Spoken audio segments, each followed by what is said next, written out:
क्या हो अगर आप ऐसी जगह पे फंस जाएं जहां पर इंसान तो हो लेकिन वो जिंदा ना हो।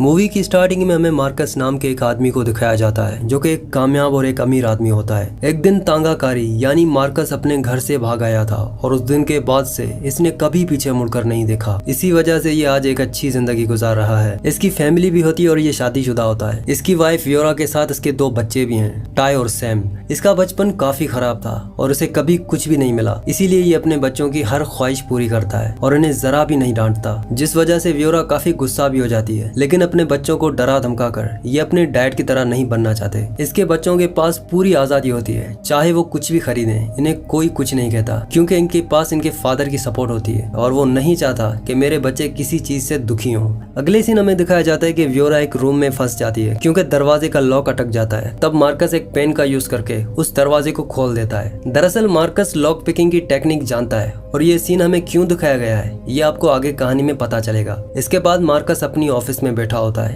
तभी उसके पास एक फोन आता है और उसे पता चलता है कि अब उसके डैड नहीं रहे। मार्कस घर जाकर ये बात अपनी फैमिली को बताता है। तब उसे व्योरा कहती है कि हम सब तुम्हारे फादर के फ्यूनरल में जाएंगे। हालांकि इनके बच्चों को इससे कोई फर्क नहीं पड़ता, वो यहाँ पर फोन में लगे हुए होते हैं। अगले दिन ये सब अपने प्लेन में बैठकर अपने फादर के फ्यूनरल के लिए निकल जाते हैं। असल में प्लेन मार्कस उड़ा रहा होता है और उसे प्लेन उड़ाना आता है। इसके बाद ये प्लेन को रास्ते में लैंड करके गैस स्टेशन पर रोकते हैं क्योंकि इन्हें प्लेन को रिफिल करना होता है। वहाँ पर एक बूढ़ा आदमी होता है जो स्नैक्स के साथ स्नैक्स भी बेच रहा होता है। ये अब ऐसी एरिया में आ चुके हैं जहाँ वूडो वगैरह ज्यादा फेमस होता है। असल में वूडो का मतलब काला जादू है। मार्कस उस बूढ़े शॉपकीपर के पास जाता है जो कि एक बैग बना रहा होता है। दरअसल ये बैग वो बूढ़ा आदमी इसलिए बना रहा होता है क्योंकि ये वूडो से बचने के काम आता है और मार्कस जहाँ जा रहा होता है उस जगह का नाम सुनते ही वो बूढ़ा आदमी उसे वो बैग ऑफर करता है जो वूडो से बचने में उसके काम आए, लेकिन वो बैग नहीं लेता। दूसरी तरफ हमें दिखाया जाता है कि एक लड़का टाई से बात कर रहा होता है। वहीं पर हम देखते हैं कि टाई की एक उंगली टूटी हुई होती है। इसके बाद टाई उसे बताता है कि हम उन पहाड़ियों के पीछे जा रहे हैं। ये सुनने के बाद वो लड़का घबरा जाता है और यहाँ से चुपचाप निकल जाता है। अब ये सब वहाँ से जाने लगते हैं। तभी वहाँ पर एक पुलिस वाला आ जाता है क्योंकि यहाँ पर आमतौर पर प्लेन नहीं दिखाई देते हैं, इसीलिए वो चेक करने आया होता है। अब पूछताछ करने के बाद वो चला जाता है और ये सभी वहाँ से निकल जाते हैं। मार्कस जानता है कि तूफान आने वाला है, लेकिन उसे खुद पर यकीन होता है, इसलिए वो तूफान से भी प्लेन को निकाल लेगा। अब रात होते होते वो तूफान में बुरी तरह फंस जाते हैं और यहाँ व्योरा और मार्कस के बीच में आर्ग्यूमेंट्स होना शुरू हो जाते हैं। वो बहस में बिजी होते हैं। तभी अचानक प्लेन के ऊपर बिजली गिर जाती है जिससे वो अपना कंट्रोल खो देता है और मार्कस से प्लेन कंट्रोल नहीं हो पाता। अगले दिन मार्कस की जब आंखें खुलती हैं तो वो खुद को एक अनजान जगह पर पाता है। उसे पता चलता है कि उसकी हालत काफी ज्यादा खराब होती है और सबसे ज्यादा चोट उसके पैर में लगी होती है, जिसकी वजह से वो उस पैर पर खड़ा भी नहीं हो पाता। इसीलिए वो अपने दूसरे पैर के सहारे कूद कूद कर खिड़की तक पहुंचता है। तब वो देखता है कि वो एक फार्म पर है। उसके कपड़े भी वहाँ पर लटके हुए होते हैं। अभी वो सोच ही रहा होता है कि तभी वहाँ पर एक औरत आती है जिसका नाम मिस एलियोस होता है। वो उसे पूछता है कि मैं यहाँ पर क्या कर रहा हूँ और मेरी फैमिली कहाँ पर है। वो औरत उसे कहती है कि तुम्हें आराम करना चाहिए, जाओ बेड पर लेट जाओ। लेकिन मार्कस उसकी बात को नहीं मानता और उसे बार बार अपनी फैमिली के बारे में पूछता है। तो वो औरत अपने हस्बैंड को बुलाती है जिसका नाम एल होता है और वो बूढ़ा आदमी अपने बेटे को बुलाता है जिसका नाम लुइस है, जो कि उसको एक झटके में बेड पर पटक देता है। मार्कस समझ जाता है कि ये कुछ ज्यादा ही हो रहा है, ऐसे तो कोई भी हेल्प नहीं करता। वो उनसे जवाब मांगता है कि मैं यहाँ कैसे आया और मेरी फैमिली कहाँ है। वो बूढ़ा आदमी उसे बताता है कि तुम्हारा प्लेन क्रैश हो गया था और मलबे में सिर्फ तुम मिले। मार्कस कहता है कि मेरी फैमिली भी वहीं आसपास होगी, मैं उन्हें मरने नहीं दे सकता, मुझे जाने दो। लेकिन वो उसकी एक नहीं सुनते और कहते हैं कि ये सब तुम्हारी भलाई के लिए है। लेकिन मार्कस उनकी कोई बात नहीं सुनना चाहता।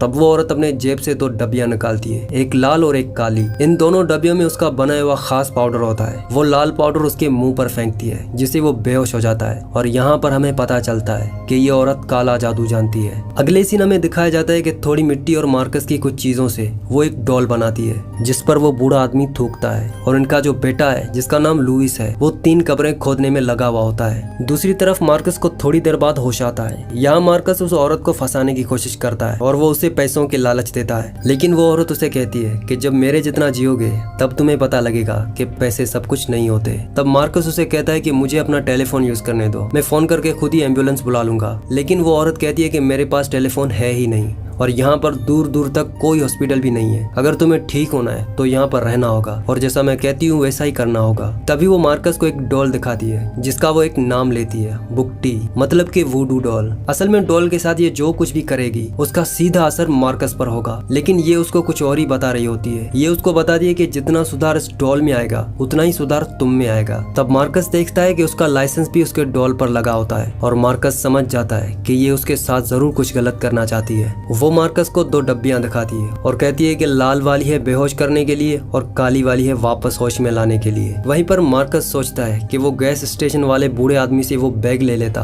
तो अच्छा होता। इसके बाद वो उस डॉल को खिड़की पर रख देती है और उस एरिया पर नमक की लाइन बना लेती है और कहती है कि अब तुम्हें लेने के लिए शैतान भी अंदर नहीं आ सकता, अब तुम आराम से सो जाओ। ये कहने के बाद वो औरत वहाँ से चली जाती है और दरवाजा बंद कर देती है। वो जैसे दरवाजा बंद करती है तो हम देखते हैं कि उस दरवाजे के ऊपर एक बेल लगी होती है जो दरवाजा खुलने या बंद होने पर बजेगी। दरअसल मार्कस को लॉक खोलना तो आता है, लेकिन बेल बजने की वजह से वो अब दरवाजा नहीं खोल सकता। लेकिन अब कैसे भी करके मार्कस को यहाँ से निकलना है। तब वो खिड़की की तरफ जाता है और उस खिड़की से निकलने की कोशिश करता है। उस खिड़की से निकलते ही उसका पैर फिसल जाता है और वो नीचे लटक जाता है, लेकिन खुद को गिरने से बचा लेता है। इसके बाद वो छत के ऊपर से आहिस्ता आहिस्ता आगे बढ़ता है और वहाँ से निकल जाता है। तभी वो ऊपर से देखता है कि वहाँ पर काला जादू किया जा रहा होता है जिसमें सभी लोगों के हाथों में एक एक डॉल होती है। तब वो बूढ़ा आदमी जिसका नाम एल होता है वो कहता है कि आज तो हम जानवर इस्तेमाल कर रहे हैं, लेकिन ब्लड मून की रात हम तुम सबको ठीक कर देंगे। तब वो उसको एक डेमो भी दिखाता है। एक काली बिल्ली को पकड़ के वो उसकी जबान काटकर एक गूंगी औरत के डॉल में लगा देता है, जिससे वो गूंगी औरत बोलने लगती है और उसी बिल्ली की वो आंखें निकाल के एक अंधे आदमी की डॉल में लगाते हैं। लेकिन वो आदमी अभी भी नहीं देख रहा होता क्योंकि उसकी आंखें पूरी तरीके से बंद होती हैं। फिर वो ऐसा करता है कि एक बकरे की आंखें निकाल के उस बूढ़े आदमी को लगा देता है और उसके बाद वो देखने लगता है। कुछ ऐसे तरीके से वहाँ पर काला जादू चल रहा होता है जिसका कनेक्शन सीधा डेविल यानी शैतान से होता है, क्योंकि ये सब उसके मानने वाले होते हैं। तभी जिस बूढ़े आदमी को बकरी की आंखें लगी होती हैं वो मार्कस को देख लेता है, लेकिन मार्कस छुप जाता है। अब वो बूढ़ी औरत मार्कस को तलाशने के लिए बाहर निकलती है। मार्कस अब भाग तो सकता है लेकिन वो जाएगा कहाँ, उसे कुछ समझ नहीं आ रहा होता कि वो क्या करे। इसके बाद वो अपना दिमाग इस्तेमाल करता है और जैसे तैसे करके वो वापस अपने कमरे में जाकर बैठ जाता है। लेकिन वहाँ पर उससे एक गलती हो जाती है, वो खिड़की बंद करना भूल जाता है और अब वो औरत भी वहाँ पर पहुँच जाती है। मार्कस उसे कहता है कि मेरा दम घुट रहा था इसीलिए मैंने ये खिड़की खोल दी। वो उसकी बात पर यकीन कर लेती है, लेकिन उसको उसके ऊपर शक होता है कि हो ना हो ये बाहर निकला था, इसीलिए वो विंडो को लॉक लगाकर वहाँ से चली जाती है। अगले सीन मार्कस की आंख खुल जाती है क्योंकि नीचे से मोबाइल की आवाज आ रही होती है। तब वो देखता है कि उसके पास में खाना रखा होता है जिसे वो अच्छी तरह से खा लेता है। वो औरत उसे ऐसे खाना खाते देखकर बहुत खुश होती है और वो उसके लिए और खाना लेने जाती है, पर वो इस बार दरवाजा बंद करना भूल जाती है। इस मौके का फायदा उठाकर वो बेल निकाल देता है जिससे अब वो बजेगी नहीं। इसके बाद वो औरत वापस आ जाती है। मार्कस उसे कहता है कि मैंने अभी फोन की आवाज सुनी थी, लेकिन वो उसे कहती है कि यहाँ पर कोई फोन नहीं है। उसके पास मार्कस की खाई हुई हड्डियां होती हैं जिसका यूज करके वो उसका फ्यूचर बता रही होती है। वो बताती है कि ब्लड मून की रात सब कुछ ठीक हो जाएगा,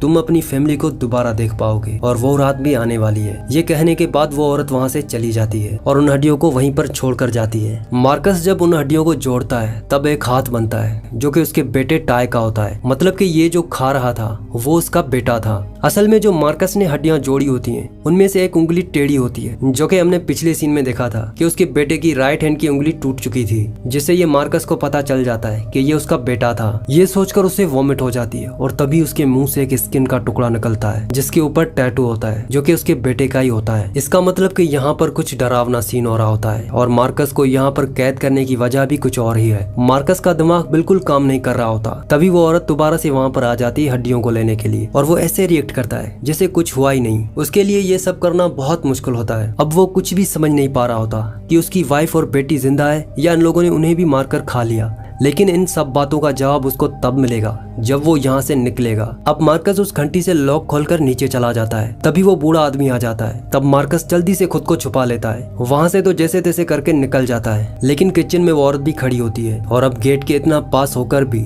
वो बाहर नहीं जा सकता। तभी इनका वहाँ पर एक पालतू कौवा होता है जो चिल्लाना शुरू कर देता है, जिसकी वजह से मार्कस को फिर से छुपना पड़ता है और किसी तरह से वो खुद को उस औरत से छुपा लेता है और उसके जाते ही वो टॉर्च लेकर बाहर निकल जाता है। तभी वहाँ पर बारिश बारिश पड़ना भी शुरू हो जाती है, पर वो जैसे तैसे करके अपने क्रैश हुए प्लेन तक पहुंच जाता है। उसके प्लेन के अंदर चारों तरफ खून ही खून नजर आता है। इसके बाद जब वो आगे जाता है तो उसे एक घर दिखाई देता है, लेकिन इससे पहले कि वो उस घर तक पहुंचता तभी उसे उस औरत का बेटा पकड़ लेता है। जब उसकी आंख खुलती है तो वो दोबारा उसी कमरे में होता है और वो देखता है कि वो तीनों तैयार होकर बाहर सामान लेने जा रहे होते हैं, क्योंकि आज वो ब्लड मून की रात है जिसका उनको इंतजार था। अब जैसे वो तीनों वहां से जाते हैं तब मार्कस अपने पैर को चेक करता है, क्योंकि उसके पैर में बहुत दर्द हो रहा होता है और उस दर्द की वजह से वो अपने पैर से पट्टी उतारता है। और जैसे वो अपने पैर को देखता है तो उसके होश उड़ जाते हैं, क्योंकि उसके पैर में एक बड़ी सी कील ठुकी हुई होती है जिसकी वजह से वो पैर जमीन पर नहीं रख पा रहा होता। और अब अगर इसे यहाँ से निकलना है तो उस कील को निकालना होगा, जो कि इतना आसान नहीं होता। इसके बाद वो हिम्मत करके उस कील को निकाल देता है जो कि उसके पैर के आर पार होती है, जिससे उसको बहुत दर्द होता है। अब वो सभी कमरों को चेक कर रहा होता है, तभी वो बाहर देखता है कि 3 कब्रें बनी हुई होती हैं और वो जैसे उन कब्रों को देखता है तो उन्हें हाथों से ही खोदने लग जाता है। लेकिन ये एक जाल होता है, उन कब्रों में कोई इंसान नहीं बल्कि 3 जानवर होते हैं और ये कब्रें उन्होंने इसलिए बनाई होती हैं ताकि ये उसका भरोसा तोड़ सके कि उसकी फैमिली मर चुकी है। इसके बाद ये जल्दी से बेसमेंट में जाता है और वो जैसे बेसमेंट के अंदर जाता है तो उसे बहुत सारी लाशें मिलती हैं जिसके काफी सारे बॉडी पार्ट्स काटकर डॉल्स पर लगाए गए थे। वहाँ पर उसको एक फोटो भी मिलती है जिसके अंदर वो औरत और उसका बेटा और उसका हस्बैंड होते हैं। और जब वो उस फोटो की डेट देखता है तो वो हैरान हो जाता है, क्योंकि वो फोटो 1860 की होती है। तब मार्कस को वो बात समझ आ जाती है कि उस औरत ने उसको क्यों कहा था कि जब तुम मेरे जितनी उम्र पाओगे तब तुम्हें पता चलेगा कि पैसा सब कुछ नहीं होता। लेकिन मार्कस को ये समझ नहीं आ रहा होता कि इनकी इतनी ज्यादा उम्र कैसे है और ये लोग जिंदा कैसे हैं। इसका जवाब होता है वहीं पर पड़ी एक बुक में। उसमें ब्लड मून स्पेल बताया गया होता है जिसका यूज मार्कस पर किया जाएगा और वो मार्कस की आत्मा अपने अंदर ट्रांसफर कर लेंगे, जिससे इनकी उम्र बढ़ जाएगी और ये रस्म पूरी होगी आज रात। अब मार्कस यहाँ से भाग सकता है, लेकिन वो अब ऐसा नहीं करेगा, क्योंकि उसे पता चल गया है कि इनके लिए लाइफ बहुत कीमती है। इसीलिए उन्होंने उसकी फैमिली को भी नहीं मारा होगा, जैसे कि उस औरत ने मार्कस को बताया था कि आज रात वो अपनी फैमिली को देख पाएगा। मतलब कि इसकी फैमिली के साथ भी वही हो रहा है जो कि मार्कस के साथ हो रहा होता है और वो रस्म आज रात पूरी होगी। और अब अपनी फैमिली को बचाने के लिए उसे पहले ही तैयारी करनी पड़ेगी। वहाँ पर उस औरत का पूरा सामान रखा होता है, जिसमें से वो कुछ पार्ट्स उठा लेता है और साथ ही वो उस औरत के पर्सनल सामान का यूज करके उसकी भी डॉल बना लेता है। वहाँ पर कुछ फोन भी होते हैं जिसमें सिर्फ टाय का फोन ही ऑन होता है। अब वो तीनों भी वापस आ चुके होते हैं, इसीलिए वो फोन लेकर वापस पहुंच जाता है ऊपर। साथ ही इनकी बातें भी सुन लेता है और अब वो चेक करने आएंगे कि इसने वो कील निकाली तो नहीं। अगर इन्होंने वो कील निकली हुई देखी तो वो उसका पैर काट देंगे, क्योंकि अब इन्हें अच्छा बनने की कोई जरूरत नहीं, क्योंकि इनका काम अब होने वाला है। अब मार्कस के पास और कोई चॉइस नहीं है सिवाय उस कील को वापस अपने पैर में घुसाने के, और वो ऐसा ही करता है जिससे उसको बहुत दर्द होता है, पर वो कील वापस अपने पैर में घुसा देता है। इसके बाद वो औरत वहाँ पर आती है और कील को पैर में लगा हुआ देखकर वो कहती है ये तो बड़ी जल्दी ठीक हो रहा है। मतलब कि वो अभी तक मार्कस को झूठी तसल्ली दे रही होती है, लेकिन मार्कस अब इनका प्लान समझ चुका है। इनके जाने के बाद वो मोबाइल चेक करता है जिसमें इतनी चार्जिंग भी नहीं होती, लेकिन वो जल्दी से पुलिस को कॉल करने की कोशिश करता है, लेकिन फोन में पासवर्ड लगा होता है। उसको ये पता नहीं होता कि बिना लॉक खोले भी इमरजेंसी कॉल लग सकती है। काफी ट्राई करने के बाद वो इमरजेंसी कॉल लगा लेता है। पुलिस को फोन करने के बाद वो पुलिस वाला कॉल उठाता है। वो पुलिस वाला कहता है कि मैं कब से आपको ढूंढ रहा हूँ, कुछ दिन पहले आपकी वाइफ और आपकी बेटी मेरे पास आई थी आपकी मिसिंग रिपोर्ट करवाने, लेकिन आपका बेटा नहीं रहा। ये सुनकर मार्कस को बहुत दुख होता है। वो पुलिस वाले को बताता है कि मैं एक लोकल घर में कैद हूँ जिसके मालिक है लुइस और एल। वो पुलिस वाला कहता है कि मैं उन्हें जानता हूँ और मैं पास ही में हूँ, बस अभी आता हूँ। अब कुछ ही देर में वो पुलिस वाला वहाँ पर पहुँच जाता है। इतने में मार्कस भी अपने पैर से वो कील निकाल देता है और वापस जाने वाला होता है। तभी वो औरत वहाँ पर आ जाती है और उस टॉल की मदद से उसे रोक लेती है और उस टॉल की ज़बान निकाल कर फेंक देती है और वो उसे बांध देती है। मार्कस का भी वही हाल होता है जैसा कि उस टॉल का है। वो बंधा हुआ होता है और ना ही वो बोल सकता है। पुलिस वाला उसके सामने होता है, लेकिन वो कुछ नहीं कर सकता। वो ना बोल सकता है और ना ही हिल सकता है। वो पुलिस वाला उसको फोन करता है, लेकिन वो बोल नहीं सकता। तब वो पुलिस वाला वहाँ से जाने लगता है। तब मार्कस वो डॉल, उसकी ज़बान और नमक लेकर उसके पीछे निकल जाता है। मार्कस उस पुलिस वाले को रास्ते में रोक लेता है और डॉल को ज़बान लगाते ही वो बोलने लगता है। वो पुलिस वाले को सब कुछ बता देता है, लेकिन इसका कोई फायदा नहीं, क्योंकि वो पुलिस वाला भी इनके साथ मिला होता है और वो उसे उसी जगह पर ले आते हैं जहाँ पर स्पेल शुरू होगा और वो अपनी फैमिली को देख पाएगा। अगले सीन हमें दिखाया जाता है कि वहाँ पर वो सच में अपनी फैमिली को देखता है। इसके बाद वो औरत उसके ऊपर पाउडर फेंकती है, जिसकी वजह से वो बेहोश हो जाता जाता है। अब वो उसका दिल निकालने वाली होती है, तभी वो उस बूढ़े आदमी के दिल में कील घोंप देता है। असल में मार्कस बेहोश नहीं होता, वो बेहोश होने की एक्टिंग कर रहा होता है, क्योंकि उसने अंदर के पाउडर को बदल दिया था। मतलब कि इस पर जो पाउडर फूका गया था वो होश में लाने वाला था। अब ये देखने के बाद बाकी सब वहाँ से भाग जाते हैं। वो जल्दी से अपनी फैमिली को होश में लाता है, जो कि सभी सलामत होते हैं। टाय अभी भी जिंदा होता है, लेकिन उसका एक हाथ गायब होता है। इसके बाद वो उस पुलिस वाले के पीछे जाता है, क्योंकि उसे उसकी कार चाहिए। वो बूढ़े आदमी की बॉडी को कार के आगे फेंकता है, जिसकी वजह से वो पुलिस वाला रुक जाता है और मार्कस उस पुलिस वाले को मार देता है। इसके बाद वो गाड़ी लेकर अपनी फैमिली के पास पहुंचता है, लेकिन वहाँ पर कई सारे लोग उसका वेट कर रहे होते हैं। सबसे पहले वो डॉल उठाता है और उसे वो पानी में डुबोता है। इसके बाद वो घर के अंदर जाता है, तभी वहाँ पर लुइस आ जाता है और वो मार्कस को बहुत बुरी तरह मारता है। लेकिन तभी अचानक लुइस के मुंह से बहुत सारा पानी निकल रहा होता है, जिसकी वजह से उसकी मौत हो जाती है। असल में जो डॉल मार्कस ने पानी में फेंकी थी वो लुइस की होती है, जिस वजह से उसकी मौत हो जाती है। अब बारी होती है उस औरत की जो सबसे ज्यादा खतरनाक है, लेकिन मार्कस के पास उसकी भी डॉल होती है। पहले तो वो उसके मुंह पर पाउडर फूंकता है, जिससे वो बेजान हो जाती है। इसके बाद वो उस डॉल को हथौड़े से हिट करता है, जिससे वो बूढ़ी औरत दूर जाकर गिरती है। तभी वहाँ पर आग भी लग जाती है। मार्कस जल्दी से बाहर निकल जाता है। वो बाहर गेट पर एक नमक से लाइन बना देता है, क्योंकि अगर डेविल उस लाइन को पार नहीं कर सकता तो डेविल के चेले भी उस लाइन को पार नहीं कर सकते। और उस आग से वो औरत भी जल जाती है और बाकी सब लोग कुछ नहीं कर सकते, क्योंकि उनकी डॉल्स मार्कस के पास होती हैं। और अब वो अपनी फैमिली को उस काले जादू से बचा लेता है। मूवी के एंड में हमें उस औरत की डॉल दिखाई जाती है, जो अचानक से अपनी आंख खोलती है, मतलब कि वो अभी तक जिंदा होती है। और इसी के साथ इस मूवी का एंड हो जाता है। अगली कहानी आप किस मूवी पर सुनना चाहते हैं मुझे नीचे कमेंट्स में जरूर बताना। तो आई होप कि ये वीडियो आपको पसंद आई होगी। अगर ये वीडियो आपको पसंद आई हो तो इस वीडियो को लाइक कर देना और मजीद ऐसी वीडियोस देखने के लिए हमारे चैनल को सब्सक्राइब कर देना। तब तक के लिए बाय।